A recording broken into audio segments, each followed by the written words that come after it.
Hi class. Based on the descriptions outlined by Simmons and others 2020, I most identify with a professional counselor with a Christian worldview.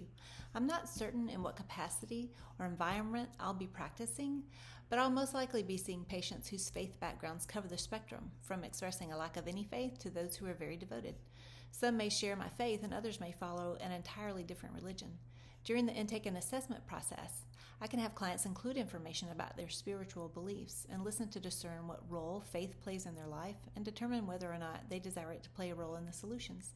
One thing I'll need to be aware of in my professional development is that I need to be educated on other faith traditions. I need to be familiar with their unique sets of beliefs and traditions and understand how those affect their relationships, families, and inform other important areas of their lives. The Association of Spiritual and Religious Values in Counseling has developed a list of 14 spiritual competencies, as outlined in Simmons and others 2020, that all counselors should possess. Simmons and others also state that by the way we effectively incorporate these as counselors is by having the multicultural approach of cultural humility. This just means that as counselors, we try to learn from our clients, we try to understand them, and look at things from their perspective. My views align well with David Entwistle's Allies model of integration, as explained in Simmons and others 2020. I believe that psychology and Christianity can exist harmoniously in practice. Each can be beneficial in helping clients find solutions that will bring health and wholeness to their lives. Simmons and others in 2020 also share that proponents of this model see all truth as God's truth, and as such, the two disciplines of psychology and theology can shed light on the truth. Simmons and others in 2020 state that one of the challenges of the Allies model for counselors is to recognize and eliminate unethical options.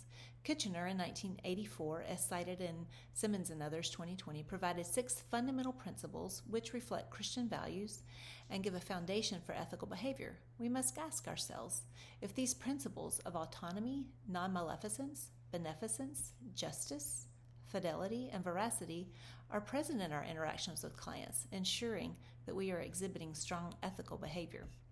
Code A4B of the American Counseling Association's Code of Ethics, as stated in Simmons and others 2020, state that counselors must be aware of their own values, attitudes, beliefs, and behaviors and avoid imposing them on clients.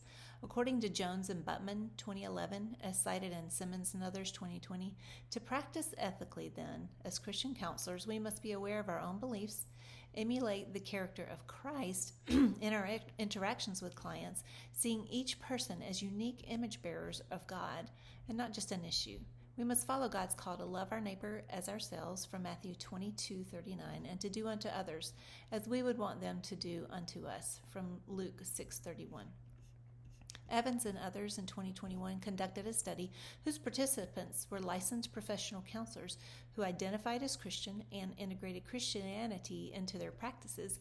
In analyzing their responses to the ethical and unethical use of spirituality in counseling, a consistent theme included the need to be respectful of individual differences. They further described respectfulness as seeing all people as loved and cherished by God. They expressed the importance of not being judgmental, but seeking to better understand the differences that do exist. All participants noted an awareness of how important it is to understand the uniqueness of individuals and to respect the values, choices, and perspective of others, to recognize the client's worldview with a willingness to learn and study. I believe those views are a beautiful picture of what it looks like to ethically practice counseling from a Christian worldview.